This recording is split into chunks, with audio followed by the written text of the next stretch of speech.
Chris, welcome to Chamber Chat. It's a pleasure to have you here. Thanks, Trent. Let's start off by you introducing yourself and the organization you represent, if you don't mind. Sure. My name is Chris Lane, and I'm the CEO and President at Economic Development Regina. Okay, so what does that mean, Chris?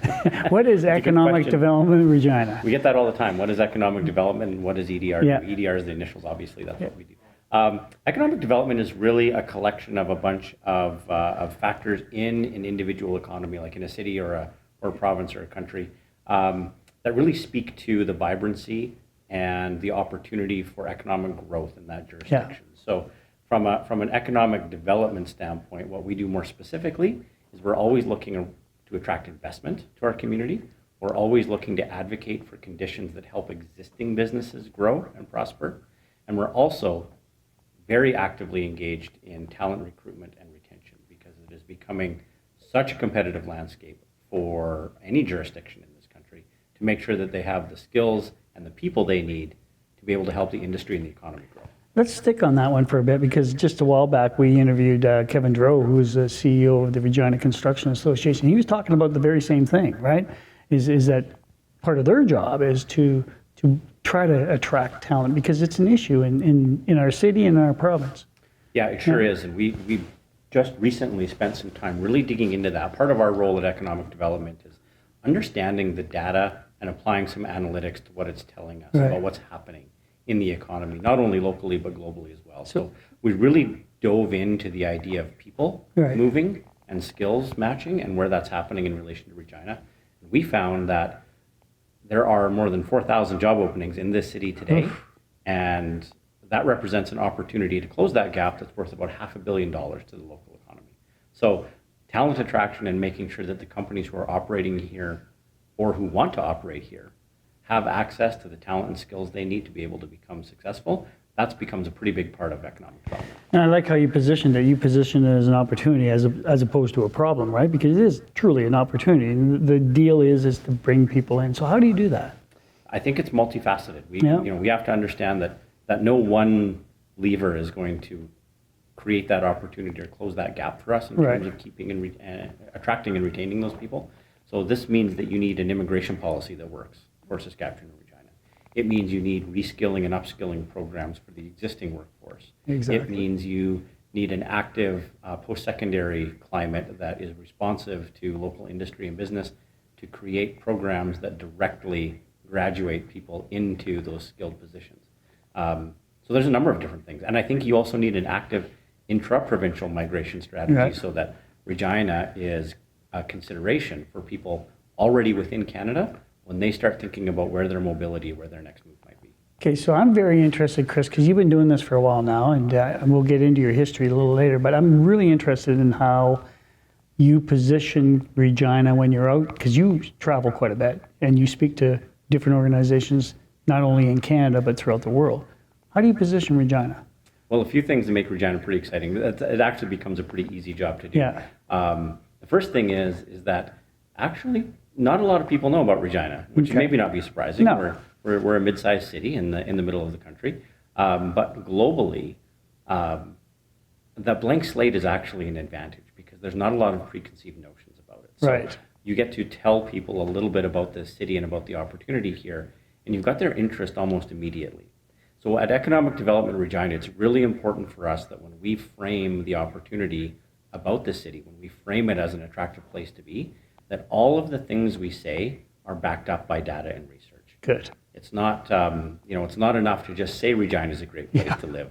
You have to show it. So we say inside the office all the time that we are, not only as EDR, but also as a city of Regina, we're in a real show me, don't tell me part of this conversation.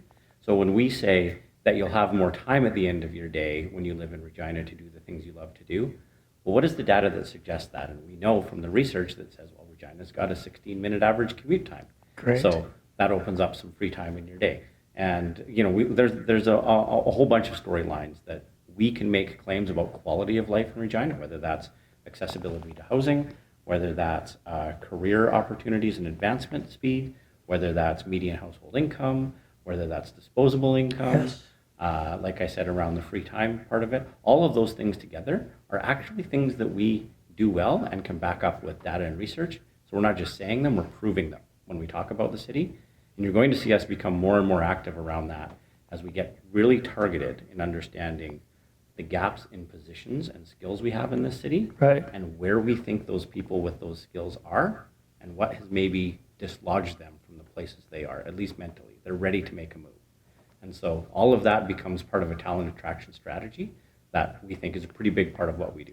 So when you're doing your business planning within your organization, are you planning 2-3 years out kind of thing in terms of how you're going to sell Regina and sell the economic opportunity here? It's a long-term play. I think one of the things that we've learned pretty early on with positioning the city itself, but really any product, Right. is that consistency matters. Yes. So, you can't sort of, especially in a place like Regina that might not be top of mind for everyone, no matter where they are in the world.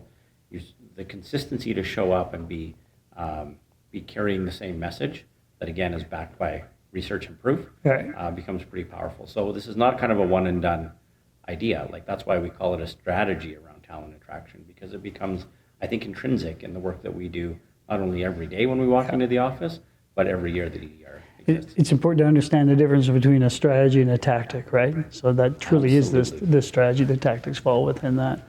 So speaking of that, you've got like a fairly strong research department within your organization. I've seen some of the work they do. It's just amazing, isn't it? Well, we thought it was a pretty important thing that the Yeah. Economic Development Agency in Yeah. the city should sort of be the most knowledgeable group around what's happening in the economy. So we do. We have a data and analytics team. Yeah. We have a fantastic economist on staff that not only does work like sort of the state of the jobs economy, or a special project like we wanted to put a value on the spring seeding project. Regina is a place in the middle of some of the best agricultural farmland in the world. We wanted to understand the economic impact of just putting that crop in the ground. What does that mean to the city? It's about $11 billion, by the way. So wait a minute. Hey, I'll stop you there. $11 billion on seeding. That's right.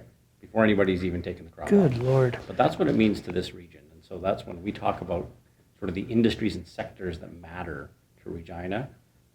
We all know, I think, anecdotally, that agriculture is a big deal. We wanted to put a number on it so we could help understand for ourselves, but also communicate that to stakeholders and investors who might be interested in coming to Regina to grow our economy, just how big the opportunity is here. And we're seeing some agricultural plants being built in and near Regina. You have a lot to do with that, do you not? Well, we're involved in that sector as a whole. We like to partner with anybody that wants to partner with us on understanding sort of their model and the impact of building that out. So we do have partners that work with us on that, definitely. And I think that's an exciting space because right now the build on things like canola crush plants and renewable diesel plants is a massive capital expenditure that assists economic growth in the city. Yes. But what it does is it's also at the same time it's creating its own subsector of economics and industry here in Regina, where we kind of are becoming a global hub just based on the collection of those kind of investments around biomass and biofuel and bioenergy and alternate products from agriculture residual. All the technology that's needed to do what they want to do around canola crush. Yeah. There's knock-on effects and dominoes around how other plays on that type of technology and other plays on that type of industrialization. It's sort of happening in real time here. That we're in the middle of those conversations, and that's pretty exciting because I think what you're seeing is the genesis of a brand new sector of the economy. It's sort of inevitable, and we're kind of in the middle of it. So you mentioned earlier consistency, so that provides consistency, but it's an upward spiral, right? Is what you're saying, that there's offshoots from what's currently happening in Regina. Absolutely, and I think that's a big part of what we do is try to understand that and advocate for it. I often tell people when they ask what does economic development in Regina do, quite simply, we identify, advocate the opportunities for the city, and then we exploit those opportunities when they present themselves. And it's the good word of the day is exploiting the opportunity for our city and for our community and creating jobs, right? At the end of the day, that's truly it gets right down to the foundation. It really is all about that, isn't it? Yeah. It's about creating good jobs for more people to call Regina home. Not only does that do the obvious things around increase things like GDP and a tax base so that the city can afford to do more things, but it also creates a sense of momentum and positivity.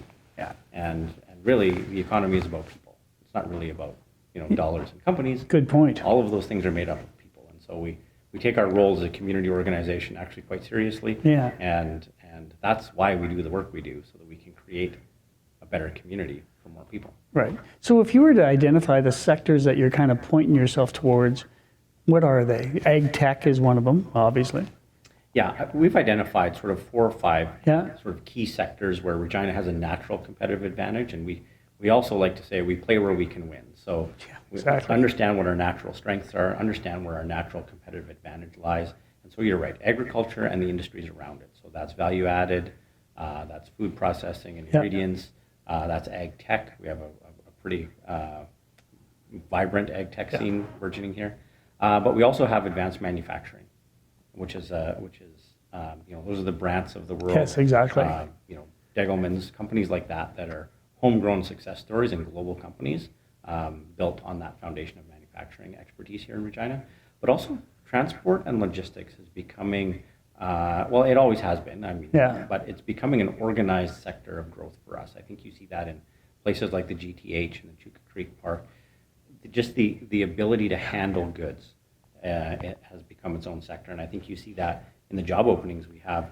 So many of them are in transportation. So Regina's natural competitive advantage, kind of in the middle of the Canadian prairie, is actually a fantastic advantage when you're talking to companies that need a North American distribution hub. We're easily accessible by road and rail, and we're pretty easily accessible to the U.S. interstate system, which is a huge advantage. And most people wouldn't see that, right? Like the common person would say, "Oh, well, I don't get it," but you explain it very well. And it becomes more clear when you talk to companies who are kind of shopping for a place to set up in North America. They're global, and they're a little bit agnostic. They don't have a natural tie to anywhere, so they start looking at where makes the most geographic sense for them to base a continent-wide or even regional distribution center. So we see a lot of that activity happening. And you're talking about, really it's about access, right? Via road, rail, and then air. Is it, that's an important piece for EDR, is it not? Yeah, air access is always something that we're, top of mind about. The easier it is to get in and out of Regina, makes it easier for people. Like I said, it's always about people. But investors and decision makers, and even from a quality of life standpoint, our airport does a fantastic job of making sure that Regina stays connected to the business destinations, but also sort of the leisure destinations that make a quality of life. So when we're out there talking about the advantages Regina has, we like to say that it's probably easier to go spend a beach vacation from Regina than it is if you were living in Vancouver, just based on the cost of living and access. So those are some things that I think you're right. They matter a lot, and Regina has a collection of those kind of access points that make it pretty attractive. I'm very interested in the fact that EDR, and you tend to be in a leadership position, but you mesh so well with the Regina Airport Authority and with the Chamber of Commerce, those types of partnerships. Talk to me about how important that is. One of the great advantages of Regina as a whole is there's this baked-in connectivity that happens here, and I think we all sort of cheer and are on the same team about it, even if we have different ways of getting there sometimes. But fantastic partnerships with organizations like you said, the airport and the chamber especially. I think in the world of economic development, to have organizations that are so aligned in what positive growth looks like, and advocacy for the people and businesses that have already staked their claim here. That's an exciting thing, and yet that can't do anything but drive pride in the sense of opportunity here. So alignment between organizations like that are sort of built to foster growth in the community is a fantastic alignment of organization, but also values. So would I be correct in saying from your seat, you have internal customers, which is seriously the city, right? And external customers, people that you're trying to attract. Yeah, I actually have a slide on this in a presentation I give around sort of who our stakeholders are. And imagining EDR as sort of a client-focused business. And you're right, their groups are the city, obviously, the existing business community that's here, the residents, because that's the ultimate beneficiary of the work we do. 100%. But also businesses that aren't here yet.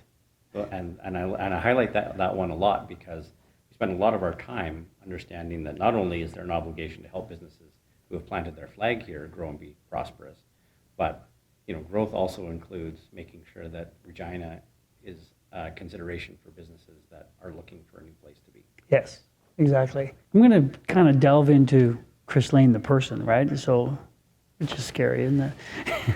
But we'll do that in the sense of your history. Like, I got to know you when you were CEO of Canadian Western Agribition, and I was happy to be part of that. And of course, that gives you that ag background, but it's bigger than that. So maybe take us through how you got to where you are today. Yeah, sure. Well, it's I love telling the story because I think it says a lot about a place like Regina. Right. I'm not from here. I'm born and raised in northern Alberta from Grand Prairie, and I actually That's okay, by the way. Well, thank you. Thank you. I actually came to Regina as a university student. I had transferred out of University of Alberta, and the program I wanted to take was offered at a couple different places in Canada, but I was really attracted to Regina, and I had never been here before. So the first time I was in Regina was a few weeks before school started, and I didn't know a soul. I moved here. I didn't have any family here. I didn't know anybody. I'd never been here. I got teased by my family in Alberta that said anybody east of Edmonton might as well be a Newfoundlander. And so I was the outsider that moved away, and I fell in love with Saskatchewan, and I fell in love with Regina immediately. And I promised myself that one day, should an opportunity arise where I could sort of build a career and a family here, I would take it. And so eventually, after graduation, and went and saw a couple different places and did a couple different things, that opportunity showed up, and so I got to move back to Regina, and it's been 13 years now. And so I kind of came by Regina maybe organically or naturally, and I've been an advocate for it sort of ever since. So it's been a great city for me, and I think sometimes in Regina, some of its biggest advocates or loudest advocates are people who maybe come from away and understand, really the gem that this place is and the opportunities that it has. So anyway, I did that. I came back to Regina, and at that time I was working in television production. I'm a journalist by training, and that was the program I took at the U of R. Right.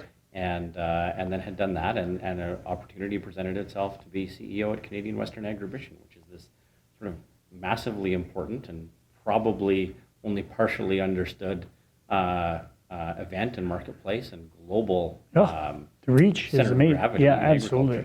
Yeah. And so I got to earn that degree on the side of my desk in real time, doing that for about 6 years, and it was a great time. It was a great time to be an advocate of the city, but also of an industry that I've really come to understand deeper and love, and understand just how important it is to the economy here in the city. And so when the opportunity came to be a leader in economic development with a background in agriculture, those two things in a place like Regina, they fit like a hand in a glove.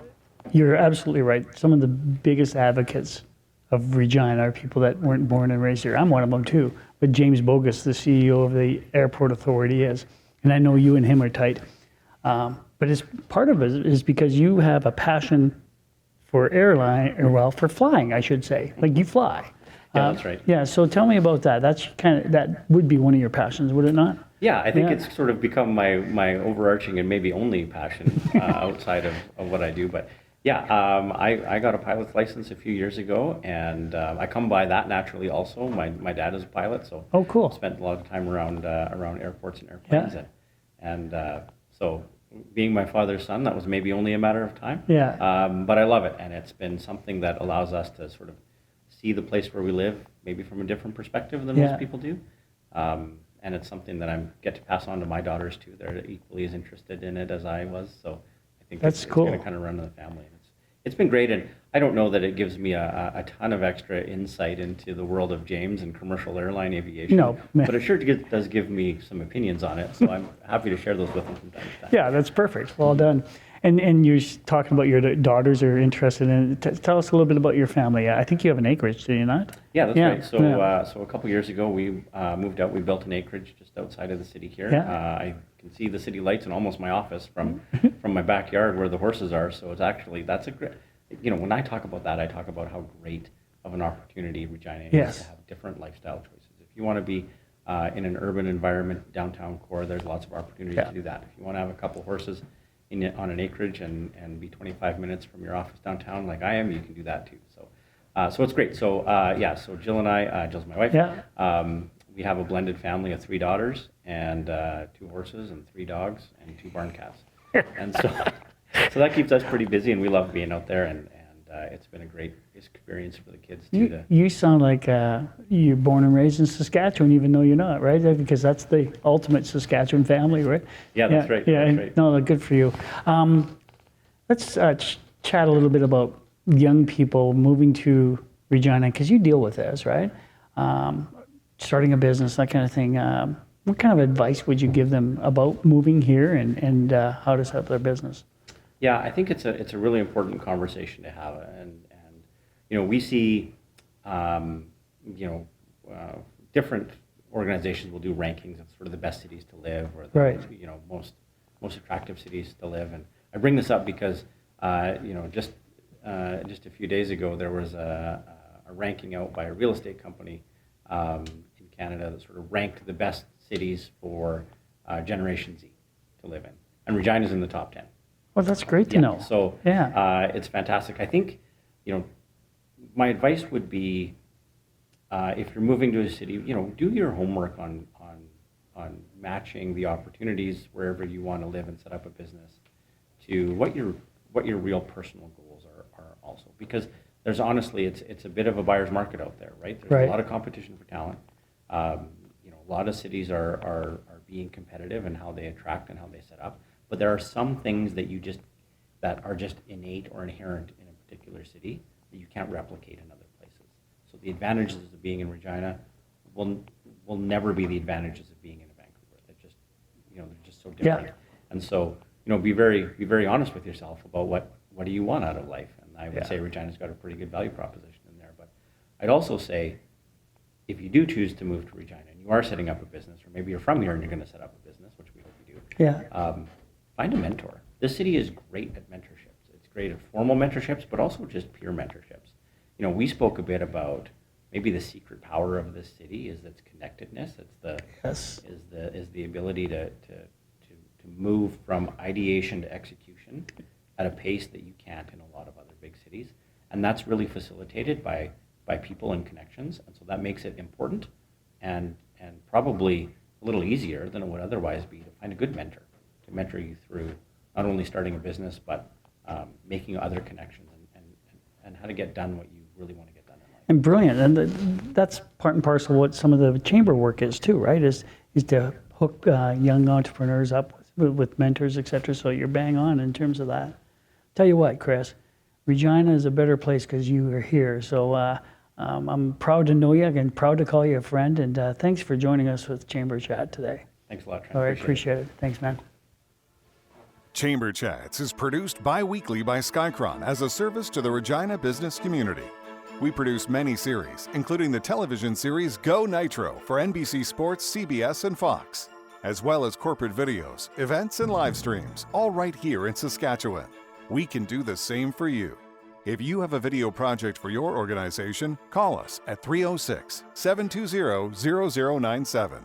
And let's get started on your next project.